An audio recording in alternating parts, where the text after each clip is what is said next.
दोस्तों, अगर आपको कहीं ना कहीं लगता है कि GS2 का सिलेबस में आप कहीं गुम हो गए हैं, आप हिंदू न्यूज़पेपर पढ़ रहे हैं, आप लक्ष्मीकांत पढ़ रहे हैं, लेकिन जब आप आंसर लिखने बैठते हैं वहाँ पे एक आंसर अच्छा बन के नहीं आ रहा है, तो आपको हमारे साथ जुड़ना चाहिए। एंड द रीज़न इज़, उसका सिंपल सा एक एक रीज़न है कि आपके आंसर क्यों नहीं अच्छे बन के आ रहे हैं। बिकॉज आप इतने सारे रिसोर्सेज पढ़ रहे हो, उनमें सब में सेम चीज़ें। आप लक्ष्मीकांत पढ़ रहे हैं, आपने हो सकता है NCERT रेफर करी हो सकता है आपने कोचिंग इंस्टीट्यूट भी करा हो सकता है आपने गूगल पे ही वो चीज़ पढ़ लिया, हो सकता है आपने हिंदू में भी सेम चीज़ पढ़ी है। आपने इतनी सारी चीज़ें पढ़ ली हैं, लेकिन वहीं से कहीं भी रिसोर्स से आपने क्लियर कट एक अपने लिए आंसर की राइटिंग स्टाइल पिक नहीं कर सकते, because these are just for your understanding. आपको at the end of it आपको वहाँ पे आंसर लिखना होता है मेंस में। आपको आंसर लिखने के लिए आपको एक आंसर राइटिंग स्टाइल पिक करनी ही पड़ेगी। आपको एक इंट्रोडक्शन, आपको इन कंक्लूजन बनाना ही पड़ेगा, सो दैट कि टॉपिक आए आपको एटलीस्ट एक जो इंट्रोडक्शन और कंक्लूजन आपके पास रेडी हो। नमस्कार दोस्तों, आप देख रहे हैं UPSC GS। हमने एक सीरीज़ चालू कर रखी है जिसमें हम GS के सिलेबस को कंप्लीट करने की कोशिश कर रहे हैं। एंड अभी 2022 में ये न्यू ईयर के साथ साथ हमने ये स्टार्ट करा है। पहला टॉपिक हमारा प्रीएम्बल था। हमने उस पर देखा कैसे कैसे क्वेश्चंस पूछता है UPSC, एंड किस किस टाइप के टॉपिक पे हम लोग फोकस करेंगे। एंड उसके बाद हम बेसिक्स में जा रहे हैं, जहाँ पे हम लोग देख रहे हैं कि क्या अब हमारा इंट्रोडक्शन हो सकता है, क्या हम लोग उसके बीच में बॉडी में हमारे कितने पॉइंट्स हो सकते हैं, and so on so fourth. तो उसी सीरीज़ का ये पार्ट 2 है आज। देखिए, प्रियम्बल में कुछ कुछ कीवर्ड्स मेंशन है, उन्हीं कीवर्ड्स के ऊपर क्वेश्चन बनते हैं। दूसरा क्वेश्चन बनता है प्रियम्बल का कि प्रियम्बल का यूज़ क्या है, स्कोप क्या है। उसमें भी इन्हीं कीवर्ड्स को हमें यूज़ करना होता है, उन्हीं कीवर्ड्स को हमें कहीं ना कहीं एक्सटेंड करके बताना होता है कि these are the values which are used in the constitution, in fundamental right, in our laws. तो उसी चीज़ों को हमें आज दोबारा कंटिन्यू करेंगे। तो चलिए सबसे पहले स्टार्ट करते हैं नेक्स्ट कीवर्ड से, जो कि है डेमोक्रेटिक। देखिए, डेमोक्रेटिक आपको पता ही होगा, word demo means the people, right, and cratic means राज, यानी लोगों का राज, अगर सिंपल हिंदी में आप बोलेंगे। तो जो हम डेमोक्रेटिक को डिफाइन करते हैं, it can be as simple as that it is democratic as a principle, as a principle can be defined as doctrine of popular sovereignty, यानी कि लोगों का say how we can have acts, how laws can be, how we can operate, so on so forth। so sovereignty का हमने इससे पहले पढ़ा था किस बारे में, तो उसमें हमने 3-4 चीज़ें देखी थी। वहाँ से आप कुछ डेफिनेशन ले सकते हैं, जैसे free to conduct his affairs. So वही चीज़ हमने यहाँ पे बोली है, पॉपुलर सॉवरेनिटी, यानी लोगों का, people are how to free to conduct their affair. तो इसी चीज़ में हम स्टार्ट कर सकते हैं। इंट्रोडक्शन हमारा इस टाइप का हो सकता है कि democratic is based on the doctrine of popular sovereignty and it means possession of supreme power by the people. Once you write this simple introduction, आपका एक आंसर एटलीस्ट क्लियर हो जाता है कि आपने वर्ड को डिफाइन कर दिया। आप उसके थोड़ा डिटेल में जा सकते हैं, इंडियन कंटेक्स्ट में आ सकते हैं, राइट। अगर क्वेश्चन इसी तरह से पूछा गया कि कॉन्स्टिट्यूशन और डेमोक्रेटिक वर्ड को रिलेट करने का कहीं ना कहीं कुछ पूछा गया है, या फिर ये वर्ड डेमोक्रेटिक इंडियन कॉन्स्टिट्यूशन में मैंशन है, तो आप इससे क्या समझते हैं। तो आपको थोड़ा सा डेमोक्रेटिक वर्ड को डिफाइन करना पड़ेगा। उसके बाद यू विल कम टू कि इंडियन कॉन्स्टिट्यूशन में इसका क्या इम्पैक्ट होता है। ये सेकंड पॉइंट मुझे बाद में, टू बी वेरी फ्रैंक, इतना रेलेवेंट नहीं लगा, तो मैंने इसको काट दिया था। We can directly come over here, ये लक्ष्मीकांत से ही मैंने उठाया है, जिसमें Indian constitution provides for representative parliamentary democracy.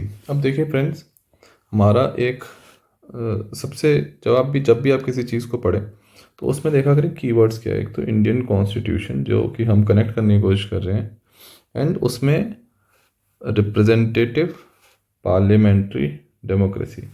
तो ये एक हमारा Indian constitution, Indian parliamentary type है कि हम उसको रिप्रेजेंटेटिव पार्लियामेंट्री डेमोक्रेसी बोलते हैं। आप इस चीज़ को थोड़ा सा याद रखें, these are powerful words. And आप एज इट इज़ इसको ट्राई करिए आंसर में यूज़ करने का। Under which the executive is responsible to the legislature for which its all its policies and actions. Executive यानी कि हमारी सरकार, जो गवर्नमेंट ऑफ द डे होती है, is responsible to the legislature यानी कि पार्लियामेंट। तो government is responsible to the legislature for all its policies and action. Government जो भी पॉलिसीज बनाती है, जो भी एक्शन बनाते हैं, वो they are responsible to legislature. आपको पता होगा कि इंडियन कॉन्स्टिट्यूशन में, इंडियन डेमोक्रेटिक सिस्टम में लेजिस्लेचर एंड एग्जीक्यूटिव का ओवरलैप है, राइट। तो जैसे फॉर एग्जांपल यूएस में अलग अलग होते हैं। तो यहाँ पे जो पीएम हैं हमारे माननीय मोदी जी, वही हमारे पार्लियामेंट में ही बैठते हैं। एंड यूएस में फॉर एग्जांपल ऐसा नहीं होता है, ठीक है। तो ये चीज़ आपको समझना पड़ेगा कि यही जो ओवरलैप होता है उसकी वजह से आपको एक्चुअली में इस लाइन को सुन के काफ़ी लोग कंफ्यूज हो जाते हैं कि अरे एग्जीक्यूटिव भी वही हैं और लेजिस्लेचर भी वही बैठते हैं, तो वो एक दूसरे को रिस्पॉन्सिबल कैसे होगा। But as a system if you see कि लेजिस्लेचर में हमारी बहुत सारी कमिटीज़ होती हैं, ठीक है, बहुत सारे पावर्स होते हैं। एंड पार्लियामेंट कैसे रन होता है, अगर आप उस चैप्टर को पढ़ेंगे तो आप देखेंगे क्वेश्चन आवर्स, आपके डिफरेंट टाइप ऑफ मोशंस। तो वो सारे पावर्स इसलिए दिए गए हैं कि आप एग्जीक्यूटिव को क्वेश्चन कर सकें एज ए लेजिस्लेचर। तो यही चीज़ हमारे बोली गई है यहाँ पे। तो फर्स्ट लाइन हमने देख ली थी कि it is based on popular sovereignty, possession of supreme power by people, and Indian constitution provides for representative parliamentary democracy under which the executive responsible to legislature for its policy and action. तो आपको ये चीज़ लिखनी है, this is an important point अगर आप introduction में लिखते हैं। अब डेमोक्रेसी की वजह से कॉन्स्टिट्यूशन पे आपको क्या क्या चीज़ें दिखती हैं, ठीक है। Universal adult franchise, periodic elections, rule of law, judiciary, independence of judiciary, absence of discrimination on certain grounds, they all are the manifestation of democratic character of our Indian polity. तो this can be a third point अगर आप कहीं पे answer लिख रहे हो इसके बारे में, अगर आपको थोड़ा सा डिटेल में जानना हो। कि क्वेश्चन कभी बार आपने देखा हो इस टाइप से भी आता है कि democracy is important aspect of Indian constitution discuss, ठीक है। तो वहाँ पे आपको डेमोक्रेसी का थोड़ा डिफाइन करना है कि क्या है डेमोक्रेसी की, किस डॉक्ट्रिन पे बेस्ड है, इंडिया में कैसा हो रहा है, और इंडिया में इंडियन कॉन्स्टिट्यूशन में उसका क्या इम्पैक्ट है। तो यहाँ पे आप कुछ कुछ चीज़ें यहाँ से उठा सकते हैं। ऑब्वियसली इतनी अंडरस्टैंडिंग आपको आ जाती है जब आप पॉलिटी पढ़ते हैं तो, कि कौन कौन सी चीज़ें डेमोक्रेसी की वजह से हो रही हैं। चलिए आगे बढ़ते हैं। अब ये पॉइंट मुझे अच्छा लगता है, थोड़ा सा डिफ्रेंशिएट कर सकते हैं कि democratic in preamble it means three aspects, political, social and economical. And this was said bye whom, जिन्होंने कॉन्स्टिट्यूशन खुद लिखा था हमारा, डॉक्टर बी आर अम्बेडकर। तो ये पॉइंट आप थोड़ा सा याद रख सकते हैं कि Dr. B.R. Ambedkar gave a wider meaning of democracy, where he said that democratic word in preamble includes political, social and economic, right? And उन्होंने थोड़ा सा इस चीज़ को elaborate भी करा था. He said that political democracy cannot last until unless there lies at the base of it social democracy. तो अगर बेस पे इसके सोशल डेमोक्रेसी होगी तभी पॉलिटिकल डेमोक्रेसी चल पाएगी। देखिए उनका मानना ये था कि social changes are very important and political changes अगर आप कर भी दो, कॉन्स्टिट्यूशन वगैरह में कर भी दो, एंड सोसाइटी में अगर आप जब तक चेंजेस नहीं लाओगे तब तक इतने चेंजेस नहीं आएंगे। सॉरी। तो उन्होंने यहाँ पे नया वर्ड ला दिया, सोशल डेमोक्रेसी। तो सोशल डेमोक्रेसी को समझते हैं उन्होंने क्या कहा। सोशल डेमोक्रेसी समझने के लिए आपको केवल ये कीवर्ड याद रखना है, LEF Trinity. LEF is nothing but liberty, equality, fraternity, and these are nothing but a form of a trinity. अब वो कहते हैं कि लिबर्टी, इक्वालिटी, फ्रेटर्निटी को आपको अलग अलग नहीं रखना है, and these have to be treated as trinity. यहाँ पे आपको एक पॉइंट बन जाता है, उसको आप फर्दर इलेबोरेट करने की वैसे ज़रूरत नहीं पड़ेगी, बट अगर आप कभी ऐसे वगैरह में लिख सकते हैं तो एक लाइन काफ़ी सिंपल सी है कि without equality liberty would produce the supremacy of the few over the many. अगर हम सब इक्वल नहीं होंगे, ठीक है, यानी कि कुछ लोग ऊपर हैं तबके में और कुछ लोग नीचे, तो वहाँ पे जो ऊपर होंगे उनको ज़्यादा लिबर्टी मिलेगी, and therefore it will create supremacy of few over the many, ठीक है। सेकेंड पॉइंट वो कहते हैं equality without liberty would kill individual initiative. वही, जैसे कि अगर इक्वालिटी है समाज में लेकिन लिबर्टी नहीं है, ठीक है, तो फिर इंडिविजुअल कुछ सोच ही नहीं सकता, कुछ कर ही नहीं सकता, क्योंकि उसको किसी चीज़ की करने की लिबर्टी नहीं है। तो वही चीज़ उन्होंने बोली है, ठीक है। तो ये टॉपिक, सॉरी, ये कीवर्ड डेमोक्रेसी हमारा यहीं पे ख़त्म होता है। इसी इसमें इसमें इतने ही पॉइंट्स हैं। तो इसका बेसिक आपको आंसर स्ट्रक्चर, आपको इस टॉपिक के बारे में हमेशा याद यही रखना है कि इंट्रोडक्शन क्या डॉक्ट्रिन है पॉपुलर सोवरेनिटी की, ठीक है, उसके मैनिफेस्टेशन यानी कि इंडियन कॉन्स्टिट्यूशन में क्या क्या इफेक्ट आता है, और ये भी आपको याद रखना है कि Indian constitution provides for RPD under which executive is responsible to legislature for all its policy and action. क्योंकि आपको डिफाइन करना है कि इंडियन कॉन्स्टिट्यूशन में डेमोक्रेसी है तो किस टाइप की डेमोक्रेसी, डेमोक्रेसी बहुत टाइप की हो सकती है। आपको बताना है कि जी हमारा रिप्रेजेंटेटिव पार्लियामेंट्री डेमोक्रेसी है, ठीक है। उसके बाद डॉक्टर बी आर अम्बेडकर ने उसको एक वाइडर मीनिंग दिया डेमोक्रेसी को, जिसमें वो पॉलिटिकल, सोशल और इकोनॉमिक सेंस में बात करते हैं। एंड उसमें ये वो साफ साफ कहते हैं कि पॉलिटिकल डेमोक्रेसी नहीं चल सकती जब तक बेस पे आपका सोशल डेमोक्रेसी ना हो। तो ये डायग्राम आप हमेशा याद रखिएगा। एंड सोशल डेमोक्रेसी का मतलब उन्होंने क्या बताया कि LEF is a Trinity, liberty, equality, fraternity is a Trinity. ये बहुत ही कंसाइज, अगर आप देखिए कंसाइज नोट्स, आपने कई बार सुना होगा कि हम नोट्स के नोट्स बनाते हैं एग्ज़ाम से पहले, तो वो ऐसे ही होता है कि आप कि ये प्रॉपर नोट्स होगा। एग्ज़ाम के पहले आप केवल ऐसे लिख रहे होंगे कि डॉक्ट्रिन, एग्ज़ाम से मतलब लगभग 1 महीना पहले, so as to revise things. And जब एग्ज़ाम से जस्ट एक दिन पहले आपको पन्ने पलटने होते हैं तो आपको इस टाइप के नोट्स कि डॉक्ट्रिन है पॉपुलर सोवरेनिटी, उसकी मैनिफेस्टेशन इंडियन कॉन्स्टिट्यूशन पे क्या है, डॉक्टर बी आर अम्बेडकर ने क्या था, इन्होंने वाइडर मीनिंग ऑफ डेमोक्रेसी दिया था, राइट। एंड ट्रिनिटी की बात बोली थी सोशल डेमोक्रेसी के बारे में, एंड दैट्स इट, ठीक है। Let's come to the next keyword which is there in our preamble. It is republic. अब रिपब्लिक कीवर्ड अगर आता है तो इसका हमें इंट्रोडक्शन कैसे देना होगा उसके बारे में थोड़ा सा देख सकते हैं। देखिए, किसी भी इंट्रोडक्शन में आप या फिर तो करंट अफेयर का फैक्ट लिख सकते हैं कि क्यों है न्यूज़ में, या फिर आप उसकी डेफिनेशन लिख सकते हैं, या फिर आपको थोड़ा सा अगर कुछ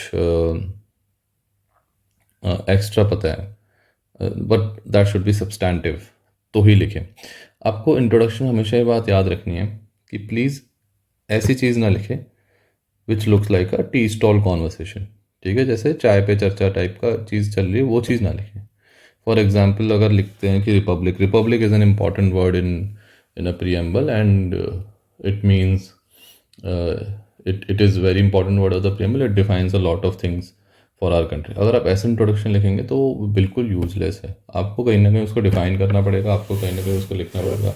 तो उसको प्लीज़ इंट्रोडक्शन तैयार करिए। मैं हमेशा स्ट्रेस करता हूँ कि इंट्रोडक्शन प्लीज़ तैयार करिए, क्योंकि एग्जामिनर जब कॉपी चेक करता है सबसे पहली लाइन वो इंट्रोडक्शन की ही पढ़ता है, ठीक है।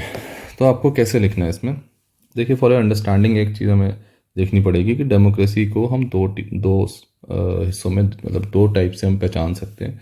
पहला होता है मोनार्की और दूसरा होता है Republic.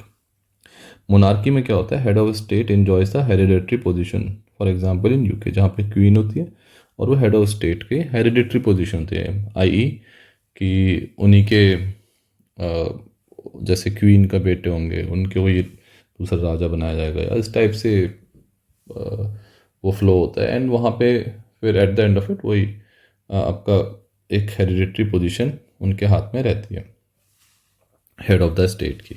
On the other hand, अगर आप रिपब्लिक में आएंगे तो रिपब्लिक में क्या होता है कि head of state is elected for a fix period of time, for example USA, ठीक है।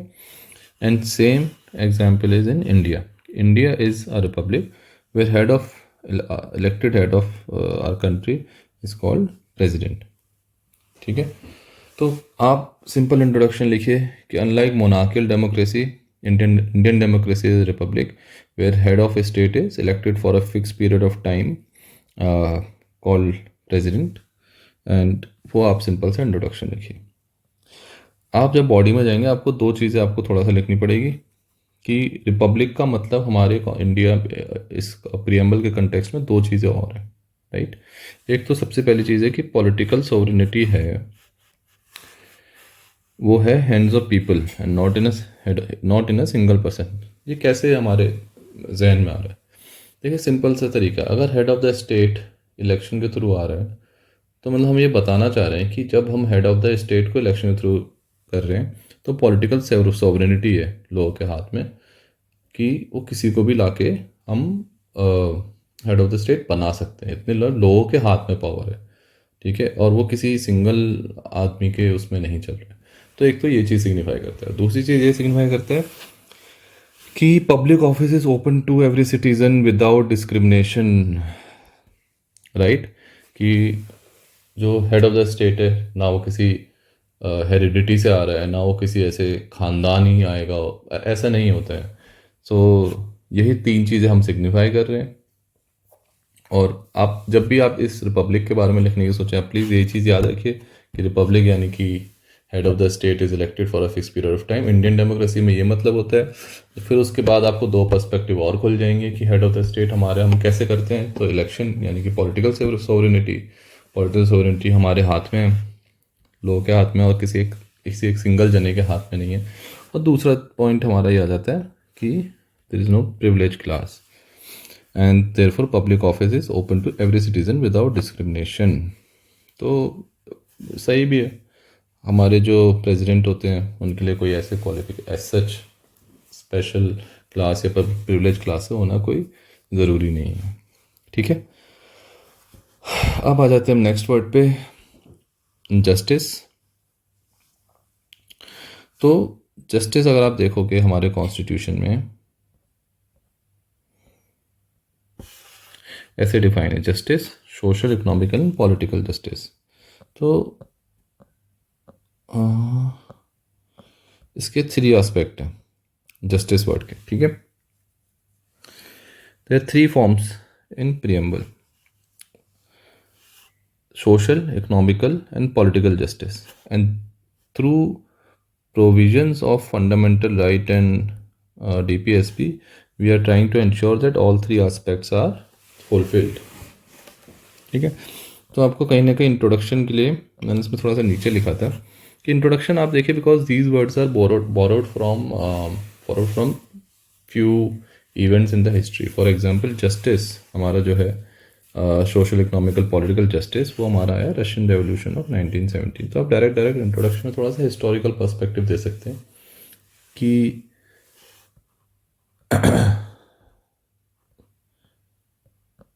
justice, social, economical, political justice have been borrowed from Russian Revolution of 1917 in our constitution. It talks about three forms of justice as we discussed earlier: social, economical and political, and which are implemented through provisions of fundamental rights and DPSP, ठीक है जी। अब आगे बढ़ते हैं, हमें थोड़ा सा इन तीन वर्ड आ गए हमारे पास, सोशल, इकोनॉमिकल एंड पॉलिटिकल। जब भी आप किसी कॉन्सेप्ट को पढ़ें, अगर आप उसके अंदर तीन चार उसके पार्ट्स निकाल सकें तो आंसर बहुत इजी बन जाता है, क्योंकि हमने पहले ओवरऑल डिफाइन कर दिया, उसके बाद हम बाकी के तीन डिफाइन कर देंगे और बस दैट्स इट, ठीक है। तो सोशल पे आ जाते हैं। अब सोशल आपको पता ही है, इंडियन कॉन्स्टिट्यूशन में हम बात करते हैं कि equal treatment without any distinction based on caste, colour, religion, race and sex. तो ये बात हम करेंगे आर्टिकल 14-15 में जब आएंगे, 15-16 में, तब उस टाइम हम ये पढ़ेंगे। Absence of any privileges to any section and improvement in condition of vulnerable section. तो ये तो हमारा हो गया सोशल, सिंपल सा है, आप इसको खुद के वर्ड्स में लिख सकते हैं, बट एटलीस्ट इसको याद रखिएगा कि सोशल डिफाइन करना है, इकोनॉमिक एंड पॉलिटिकल डिफाइन करना है। नेक्स्ट आता है हमारे इकोनॉमिक्स। इकोनॉमिकल में, इकोनॉमिकल क्या है? इकोनॉमिक रिलेटेड टू वेल्थ, ठीक है। तो उसमें क्या बातें करेंगे? हम बात करेंगे कि भाई हाँ, इकोनॉमिक फैक्टर्स पे कोई डिस्क्रिमिनेशन नहीं होना चाहिए, पहली बात। दूसरी बात, जो इनक्वालिटीज़ क्रिएट हो गई हैं इकोनॉमिक फैक्टर्स की वजह से, यानी वेल्थ की वजह से, उसे हमें एलिमिनेट करना है। तो एज सिंपल एज दैट, हमने सोशल बात कर ली और हमने इकोनॉमिकल बात कर ली। अगर हम सोशल और इकोनॉमिक को बता दें तो वो कॉन्सेप्ट बन जाता है डिस्ट्रीब्यूटिव जस्टिस का, लेकिन ये जस्ट लिख लिया है, हमें इस आंसर में इसको यूज़ करने की ज़रूरत नहीं है। Let's come to third, political justice.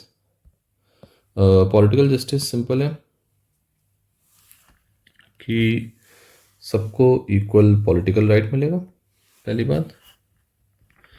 दूसरी बात, सबको इक्वल एक्सेस मिलेगा पॉलिटिकल ऑफिस में। और थर्ड होगा, सबको इक्वल वॉइस मिलेगी गवर्नमेंट में।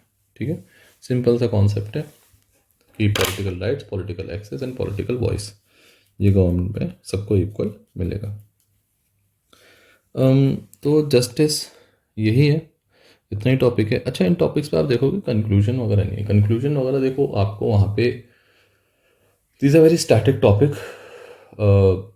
क्वेश्चन डायरेक्टली ऐसा आता भी नहीं कि डिफाइन, पहले आते थे इस तरह से, अब इसकी जो चांसेस है directly coming from like questions of coming in sort of defined justice, defined, वो बहुत ही कम है।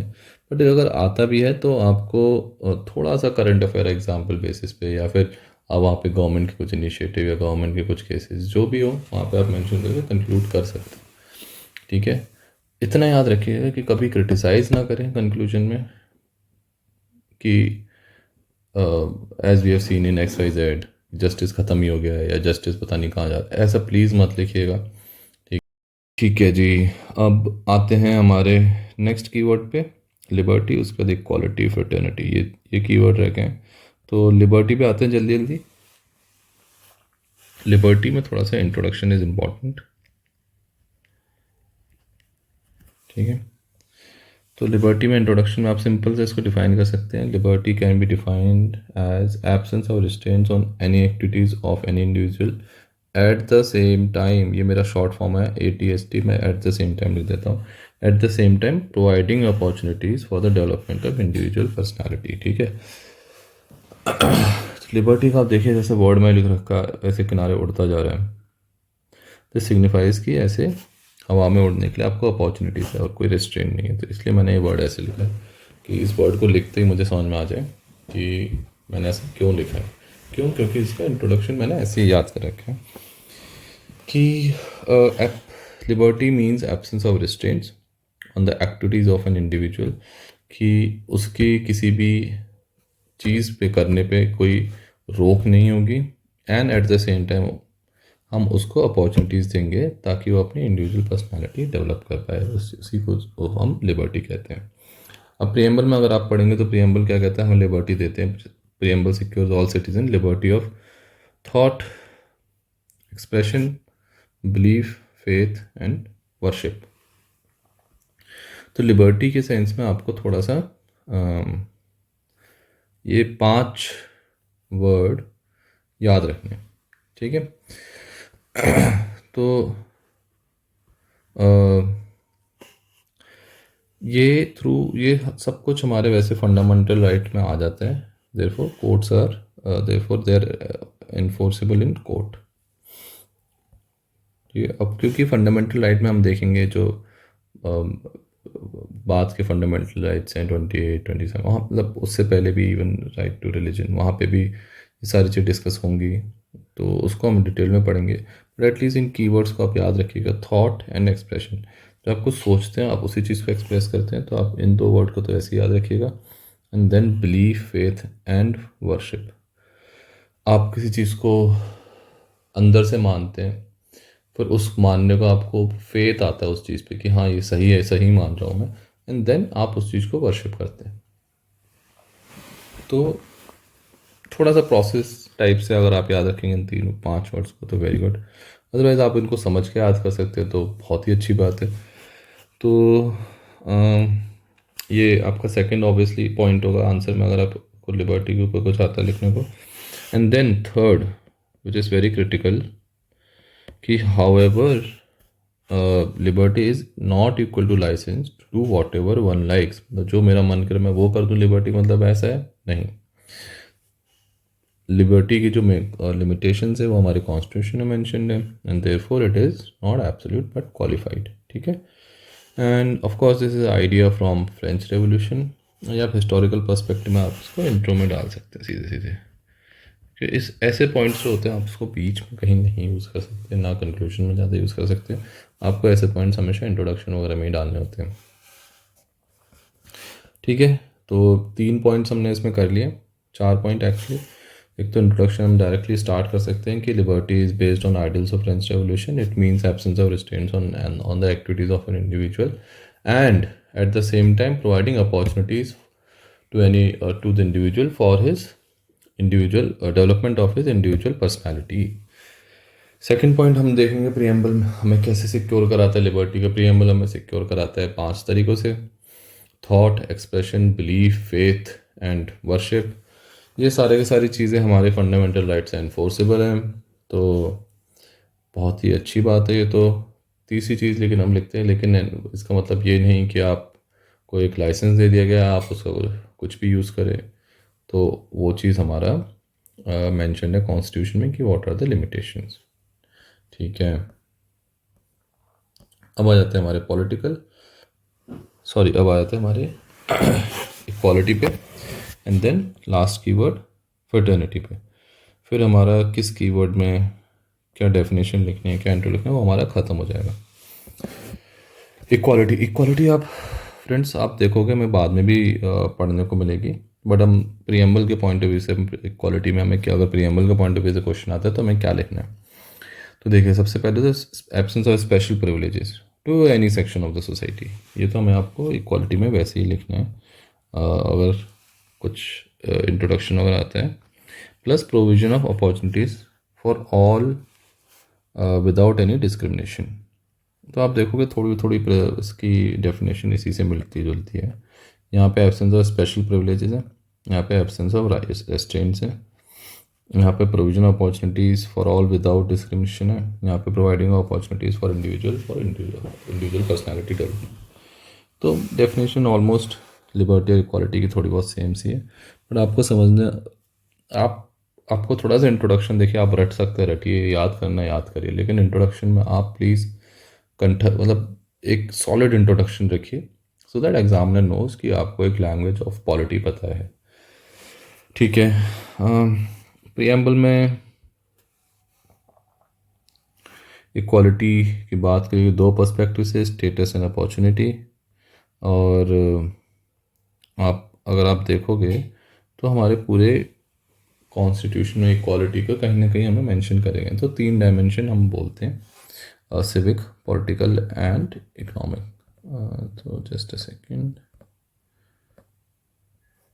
हाँ, तो आप देखोगे इक्वालिटी और status and opportunity, and last में आता है to promote among them all fraternity assuring the dignity of individual, unity and integrity of the nation. ठीक है, तो इक्वालिटी की सबसे पहले हमने डेफिनेशन कर ली, फिर हमने देख लिया कि किस प्रियम्बल में क्या क्या चीज़ें मेंशन है, equality, status and opportunity, 3 dimensions equality की। सबसे पहले है आपका सिविक, पॉलिटिकल एंड इकोनॉमिक।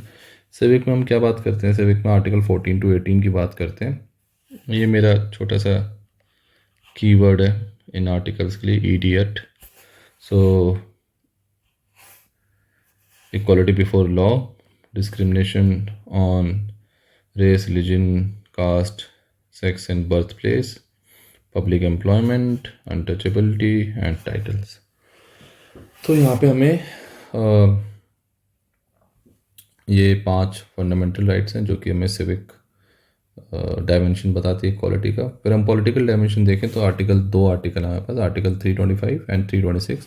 325 ये कहते हैं कि इलेक्टोरल रोल में कोई भी इनएलिजिबल नहीं होगा basis on race, religion, caste and sex. And similarly article 326 में कहता है कि लोकसभा और स्टेट के इलेक्शंस होंगे तो वहाँ पे सबको अडल्ट सफरेज का राइट है, यानी कि 18 साल से बड़े और जो भी ऊपर के लोग होंगे सबको इलेक्शन में वोट करने का राइट है। देन ऑफ कोर्स इसमें ऑब्वियसली कुछ लिमिटेशंस होती हैं। आर्टिकल 39 अगर हम देखें तो वो डीपीएसपी में है, ये हमारे third aspect dimension of equality यानी कि economic. Secure all man and women equal right to an adequate means of livelihood and equal pay for work. ये आर्टिकल 39 हमारा डीपीएसपी में होगा। ठीक है, तो सिविक यानी कि सबको बराबर ट्रीटमेंट मिले, मैं सबके बराबर हूँ, मेरे साथ कोई भेदभाव ना हो, कोई डिस्क्रिमिनेशन ना हो, मेरे साथ अनटचेबिलिटी ना हो, मेरे को मैं किसी अलग आदमी को कोई टाइटल ना मिल रखा हो, ये सब चीज़ें हमारे कहाँ हो रही है, ये हमारे सिविक आस्पेक्ट हो गया। पॉलिटिकल आस्पेक्ट में कि भैया मेरा नाम ऐसा ना हो कि किसी बेसिस पे, race, religion, caste, sex basis पे इलेक्टोरल रोल में मुझे बोल दिया कि आपका नाम नहीं लिख सकते, या फिर अगर मैं 18 साल से ऊपर हूँ तो मेरे को वोट करने की मौका मिलेगा। आर्टिकल 39 में हमारा इकोनॉमिक आस्पेक्ट है टीपीएसपी का, वो कहते हैं कि इक्वल राइट, अरे ये कैसा कलर हो गया, जस्ट अ सेकेंड, हाँ जी, तो कहते हैं equal right and adequate means of livelihood and equal pay for work. तो इकोनॉमिक एस्पेक्ट हो गए, तो यही 3 एस्पेक्ट है इक्वालिटी के। अब हमारा लास्ट आ जाता है, फिर प्रीएम्बल हमारा ऑलमोस्ट ख़त्म हो जाएगा। इसके बाद 2 टॉपिक बचेंगे कि प्रीएम्बल अमेंडमेंट हो सकता है कि नहीं, या फिर किसी सिग्निफिकेंस क्या है, और प्रीएम्बल पार्ट है कि नहीं कॉन्स्टिट्यूशन का। ठीक है, वो छोटी चीज़ें हैं, बट मेन है कि हमारे को कीवर्ड्स पता होने चाहिए और उनके हम कैसे डिफाइन करते हैं। ठीक है, तो फ्रेटर्निटी का भी हमने ऊपर देखा था इससे पहले कि फ्रेटर्निटी के बारे में मेंशन था। फ्रेटर्निटी का मतलब क्या है, sense of brotherhood, okay sorry, fraternity का मतलब क्या है, सेंस ऑफ ब्रदरहुड। अब हमारे कॉन्स्टिट्यूशन में उसको हमने कैसे बोला है, ब्रदरहुड का मतलब अपनापन, लोगों को लगे, भाईचारा। ठीक है, कॉन्स्टिट्यूशन में कैसा है कि एक तो हम बोलते हैं जी सिंगल सिटीजनशिप होनी चाहिए, यानी कि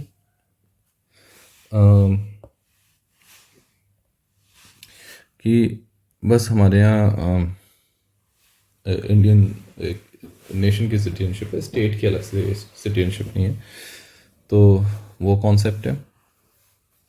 आर्टिकल 51A बोलता है promote harmony and common brotherhood. तो कॉन्स्टिट्यूशन ने 2 जगह डिस्कस करा है। देखिए, हमने पहले भी यही बात बोली थी कि प्रियम्बल कोई लॉ नहीं होता है कॉन्स्टिट्यूशन का, ये कि बट वो एक थोड़ा सा गाइड देता है कि लॉ बनने कैसे हैं। ठीक है, या फिर अगर हम कॉन्स्टिट्यूशन को पढ़ेंगे तो हमें थोड़ा सा आइडिया मिल जाएगा कि कॉन्स्टिट्यूशन होने क्या क्या वाला है। तो वही चीज़ है, आप फ्रेटर्निटी का आप कॉन्स्टिट्यूशन में पढ़ेंगे, फ्रेटर्निटी वर्ड मेंशन है, तो आप सोचोगे कहीं ना कि हाँ यार फ्रेटर्निटी हमें कॉन्स्टिट्यूशन में कहाँ दिख जाता है, वो दिख जाता है यहाँ पे सिंगल सिटीजनशिप, और दिख जाता है आर्टिकल 51A में हमें दिख जाता है कि हार्मनी एंड कॉमन ब्रदरहुड होना चाहिए। और अगर आप प्रियम्बल पढ़ोगे तो फ्रेटर्निटी उसमें 2 एस्पेक्ट में बोली गई है। एक तो है dignity of the individual and unity and integrity of the nation.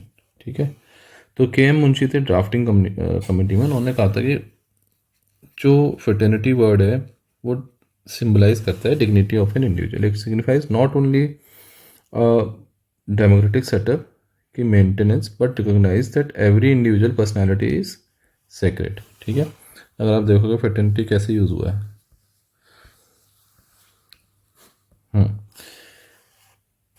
And promoting among them all, right, secure to all its citizen and promoting among them all, यानी कि सिटीजन में प्रमोट करना है हमें।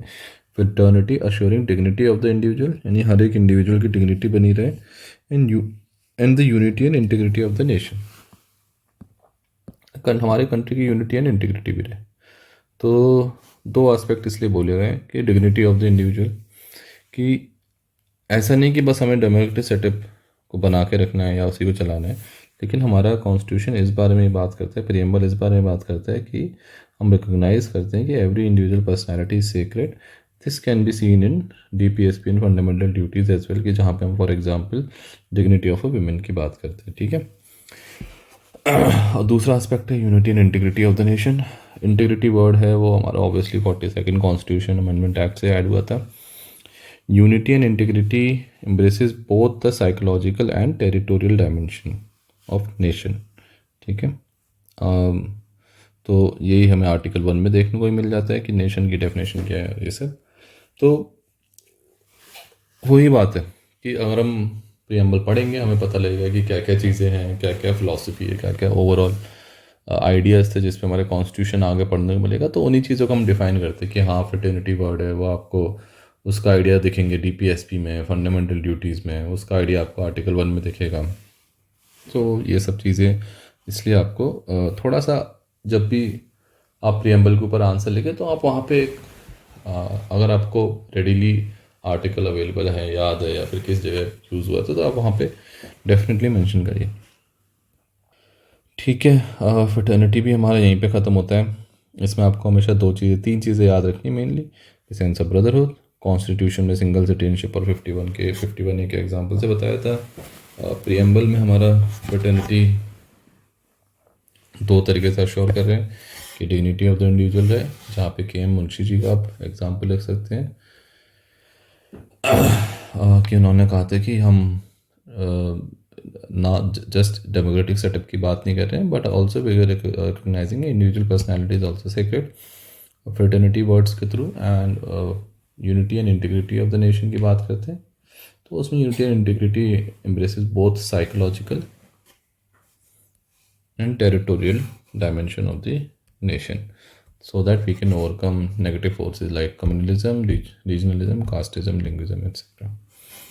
यहाँ पे हमारा फर्टर्निटी ख़त्म हो जाता है। अब ये बड़ा इंपॉर्टेंट है, और ये आपको 5 पॉइंट आप अगर रट लेंगे तो वेरी गुड, बट अदरवाइज आपको सिग्निफिकेंस ऑफ प्रियम्बल भी है, तो वो भी आप अपने हिसाब से भी लिख सकते हैं। तो जल्दी से देख लेते हैं, ये क्वेश्चन काफ़ी आता है, what is the value of the preamble, या फिर what is the scope of the preamble, और या what is the significance of the preamble. Direct question भी पूछ ले, पहले पूछते थे, अब अभी तो नहीं लगता, बट कहीं ना कहीं आपको ये पता होना चाहिए कि हमारे प्रियम्बल के 4-5 सिग्निफिकेंसेस, बिकॉज ऑल्दो है तो मेंशन ये लक्ष्मीकांत में, बट इस फॉर्म में मेंशन है कि XYZ ने ये कहा, XYZ ने वो कहा। ठीक है, तो सबसे पहला, it embodies the basic philosophy and fundamental values which are political, moral and religious on which constitution is based। तो अब ऑब्वियसली हमने डिस्कस करा ही है कि पूरा कॉन्स्टिट्यूशन की जो basic philosophy and fundamental values है उसी पे ये बेस हो रखा है। ठीक है, सेकंड, के मुंशी हैं थे जो मेंबर ऑफ ड्राफ्टिंग कमेटी थे, उन्होंने प्रियम्बल को बोला कि this is a horoscope for a sovereign democratic Republic. ठीक है, आई यानी कि it is a kind, it shows kind of A future कि कैसा होना चाहिए एक सॉवरेन डेमोक्रेटिक रिपब्लिक की। तो ये हो गया। तीसरा हो गया, it is a measure of constitution. Pandit Thakur Das Bhargava is another member of democratic constituent assembly, कहते it is a proper yardstick to measure the worth of the constitution. ठीक है जी। Sir Ernest Barker, political scientist, English political scientist, उन्होंने कहा कि he describe preamble as the keynote of the constitution, and he was so moved by the text कि उन्होंने opening of his popular book principles of social and political theory में हमारे preamble को use किया था।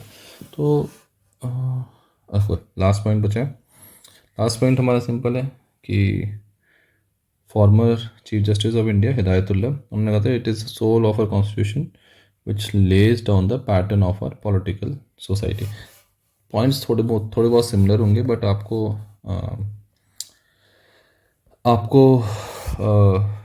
अगर आप इस तरीके से लिखेंगे कि अर्नेस्ट बेकर ने क्या कहा या पंडित ठाकुरदास भार्गव ने क्या कहा, के मुंशी ने क्या कहा, तो आपका आंसर ऑब्वियसली स्टैंड आउट करेगा। ठीक है, तो ये हमारा सिग्निफिकेंस ऑफ द प्रियम्बल हो गया। And I think this is it for mains perspective. आपको इतना तो पता ही होना चाहिए। उसके बाद जो भी मटेरियल है इस preamble part of the constitution, या फिर कैन प्रियम्बल बी अमेंडेड, ये सब आपकी नॉलेज होनी चाहिए, एंड आपको थोड़ा सा प्री बेसिस के लिए ज़्यादा हेल्प करता है, बट मेंस के लिए इतनी ज़्यादा हेल्प नहीं करता। तो that's it friends, preamble topic.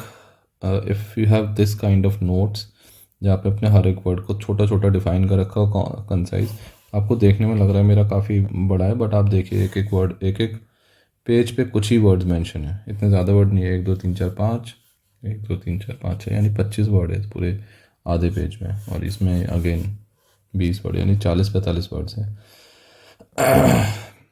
फिर यहाँ पे सेम चीज़ हमने यहाँ पे लिखी हुई है। तो कुल मिला के आपके कंसाइज नोट्स होने चाहिए, so that when you revise you have everything handy. इस टाइप से आप शॉर्ट रिवीजन नोट्स बना सकते हैं। ठीक है, तो ये आप कर सकते हैं कि कहाँ किसके शॉर्ट नोट्स बनाने हैं, so that you know the points. Introduction and try करिए याद करने का कि किस बेसिस पे मैं इंट्रोडक्शन लिखने वाला हूँ। And yes, that's it. Thank you friends. हम बाकी वीडियोस भी पोस्ट कर रहे हैं साइड बाय साइड चैनल पे। फॉर एग्जांपल जीएस स्ट्रैटेजी का वीडियो भी इसी के साथ आएगा कि GS2 में हम स्ट्रैटेजी क्या रखेंगे, इन जनरल क्या स्ट्रैटेजी होनी चाहिए। तो प्लीज़ उन वीडियोस को भी देखिए, अपना फीडबैक हमें दीजिए, and we will improve. And as I told you earlier as well कि थोड़ा जब जब ये टैबलेट नहीं आता तो मेरी राइटिंग थोड़ा सा सही नहीं आ रही थी। अब धीरे धीरे आप देखोगे कि राइटिंग थोड़ी बेटर होती जा रही है, and it is kind of legible, समझ में आ जा रही है। तो वो चीज़ है। सबसे बड़ा टॉपिक इस पॉइंट में, first point of syllabus is आपका फंडामेंटल राइट्स में पड़ेगा, क्योंकि वहाँ पे एक्चुअली इश्यूज बहुत सारे होते हैं करंट अफेयर रिलेटेड। तो हम वो देख लेंगे। बाकी कुछ कुछ टॉपिक्स तो काफ़ी टेक्स्ट बुक काइंड ऑफ है, और टेक्स्ट बुक उसमें से एक क्वेश्चन आ ही जाता है ऑलमोस्ट। जैसे फाइनेंशियल इमरजेंसी आ गया था, उससे पहले एडजेक्टिव्स आ गए थे रिपब्लिक वर्ड के। तो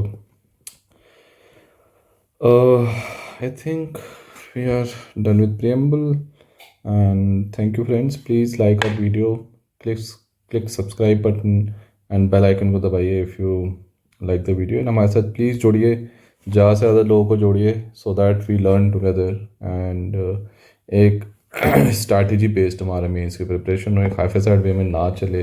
एंड अब मेरा लॉन्गर टर्म प्लान यही है कि 1-2 महीने में एक वेबसाइट भी क्रिएट करें जहाँ पे I can upload these notes, so that you can refer these notes, और यहाँ से हम आपका किसकी जो भी हेल्प हो सकेगी वो कर सकेंगे। Thank you friends, see you in another video. Aim यही रहेगा कि हमारे वीक में 2 या 3 वीडियो अपलोड हो, and we can do this. Mostly weekends पे वीडियो रिलीज़ होंगे। सो प्लीज़ कि आप एक बेल आइकन को दबाइए ताकि आप उन वीडियोज़ का नोटिफिकेशन मिले। Thank you.